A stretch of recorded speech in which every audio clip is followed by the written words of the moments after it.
There's a common assumption in the firearms world. Newer automatically means better.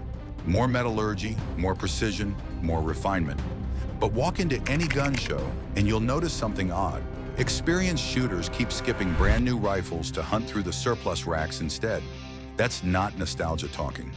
These old military rifles were built to standards expensive to replicate today. Forged steel, hand-fitted actions, walnut stocks shaped by machinists who took real pride in the work. Many still shoot tighter groups than expected, and they keep earning respect from people who've owned dozens of modern rifles and still come back to this old iron. Today, we're counting down 10 surplus rifles that have quietly built reputations strong enough to rival anything on a gun store shelf right now. Some are famous, some are criminally underrated. And the final rifle on this list earned a reputation that took a world war to cement. Let's start with a rifle so smooth that owners say it ruins every other bolt action for them. Number 1, Swiss K31. Some rifles get admired. This one gets obsessed over. The Swiss K31 sells between $600 and $900 today, with pristine examples topping $1,200. A huge jump from the $300 tags it carried a decade ago. Switzerland's manufacturing standards were already legendary, and this straight pull design distilled that reputation into a rifle. Collectors say it constantly. Once you've run a K31's action, other bolt guns feel clumsy by comparison. Its biggest strength is machining precision. Many shoot sub-MOA groups with quality ammunition, a feat most military rifles never approach. Many still carry a soldier's original tag under the butt plate, listing name and unit, a small personal piece of history. The trade-off is ammunition. Swiss GP11 supply has tightened considerably in recent years. Few rifles reward a shooter this consistently. Next, a rifle one writer called a jewel among Mausers. Number 2, Swedish Mauser M96. Accuracy isn't always about war stories. Sometimes it's about pure, quiet precision. The Swedish M96 runs $600 to $900 for clean examples, and demand keeps climbing as buyers rediscover how good the 6.5 by 55 cartridge really is. Owners describe this rifle's accuracy as startling for something over a century old, largely because Sweden's tool steel and manufacturing tolerances were exceptional for the era. Its biggest strength is precision. Many are still converted into dedicated target rifles today, long after leaving service. That accuracy explains why it stays popular in European target competitions, not just as a shelf piece. The honest drawback, its action isn't as strong as the later M98 design, so it's unsuited to hot modern loads. It consistently outperforms its price bracket. The next rifle didn't compete on accuracy, it competed on speed. Number 3, Lee-Enfield number 4, Mark I. In 1914, a British sergeant fired 38 aim rounds into a target in exactly 60 seconds. That record still stands. A solid number 4 Mark I sells for $450 to $800, depending on manufacturer and originality. Shooters gravitate toward this rifle because it remains the fastest cycling bolt action ever fielded by a major military. Its rear-locking bolt and 10-round magazine were engineered specifically for speed. Its biggest strength is raw cycling speed, a trait few bolt actions from any era can match. That makes it a favorite in vintage rifle matches, where shooters recreate historical drills for fun and competition. The trade-off is finish quality. Wartime production, especially the simplified Mark I Star variant, was rougher than peacetime models. That speed still turns heads at every match. The next rifle earned its reputation through pure forged toughness. Number 4, Yugoslav M48 Mauser. A rifle that spent decades getting mislabeled has quietly built one of the strongest reputations in the surplus world. The Yugoslav M48 averages $450 to $620, a steep rise from the sub-$100 prices it commanded when imports first flooded in. Owners are drawn to it because it represents the final refinement of the Mauser 98 platform, often with forged, all-machine parts on early examples. Its biggest strength is structural toughness. Yugoslavia rotated these into storage every 5 years for cleaning. So many survive in remarkable condition. That durability makes it popular among owners who want to shoot their surplus rifle, not just display it. The honest downside is weight. roughly 8.6 pounds heavier than most modern bolt rifles. One popular myth claims teak stocks. They're actually elm. That rugged reputation still earned it a spot here. The next rifle refines that action further. Number 5. CZ-VZ-24. Ask serious Mauser collectors which variant they trust most, and this name comes up constantly.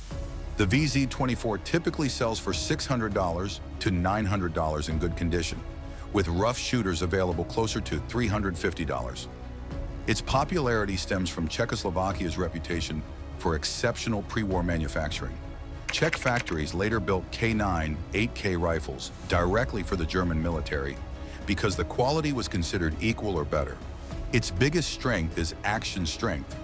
Many gunsmiths consider it the toughest variant of the entire Mauser 98 family, which is why builders frequently choose worn examples as rebuild platforms. That reputation makes it popular for both range shooting and long-term restoration projects. The trade-off is documentation. Verifying originality is harder than with more common German-marked rifles. Few Mausers compete with it mechanically.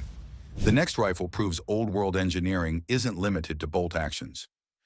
Number 6. SKS. Ask any owner what they thought before buying one, and you'll usually hear the same word: obsolete.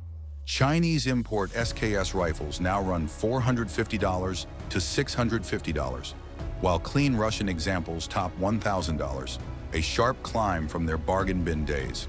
The reality is the opposite of that reputation. It remains one of the most dependable semi-automatic rifles ever mass-produced, and interest keeps growing as buyers realize how capable it still is. Its biggest strength is reliability paired with genuinely soft recoil, which makes it approachable for newer shooters. That combination has made it a longtime favorite as a rugged brush gun for deer hunting, alongside its enduring collector appeal. The honest downside is that rising demand erased the rock-bottom pricing this rifle was once famous for. Fielded by more than 40 countries, it stood the test of time. The next rifle has an even stranger reputation problem. Number 7. Mosin-Nagant 9130. Few rifles get roasted online as often as this one, and fewer as misunderstood. Common 91/30s now sell for $300 to $600, a steep climb from the roughly $80 to $100 price tags these carried not long ago. People buy these expecting a rugged history lesson, and they get exactly that. This rifle helped hold the line at Stalingrad. Its biggest strength is mechanical toughness. The action is nearly impossible to damage through hard use or neglect.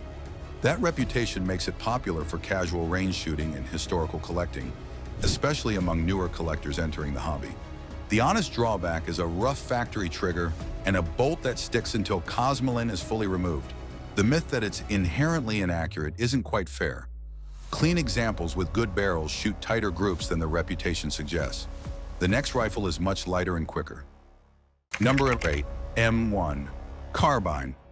During World War II, typewriter companies and sewing machine factories were suddenly building rifles. Genuine USG M1 carbines typically sell between $900 and $1,500, with rare manufacturers commanding several times that. Its popularity comes from something simple. It's remarkably light and easy to shoot, making it approachable for shooters who find full-size service rifles punishing. Its biggest strength is low recoil paired with fast handling, a rare combination among wartime rifles. That makes it popular for casual range days and vintage military matches, where its compact size stands out. The trade-off is rising prices. What was once an affordable surplus rifle is now firmly a collector's investment. Genuine examples unmarked by import stamps are especially prized. The next rifle became historically infamous by accident. Number 9. Carcano M91 Cavalry Carbine. In 1963, a mail-order rifle costing under $20 became one of the most infamous firearms in American history. A clean Carcano M91 Cavalry Carbine typically runs $350 to $450, climbing steadily from the $200 range these imports once commanded. Most buyers today are drawn less by that historical footnote and more by genuinely clever engineering. Its trigger, sear, and bolt release combine into a single assembly held by one pin. Its biggest strength is mechanical simplicity, with far fewer moving parts than comparable rifles of its era. That makes it a favorite among collectors interested in early 20th century military engineering and unusual mechanical solutions. The honest downside is ammunition. Its bullets use a non-standard diameter, so commercial rounds shoot inconsistently. Underappreciated for decades, it's finally getting recognized on engineering merit. And that brings us to the rifle every serious collector wants. Number 10, M1 Garand. General Patton once called it the greatest battle implement ever devised. Decades later, that reputation hasn't faded. It's intensified. The market shifted in 2024 when the civilian marksmanship program's surplus supply of original Garands effectively ran dry. Private market prices now commonly range from $1,200 to over $3,000, while CMP's remaining commercial options start around $1,150.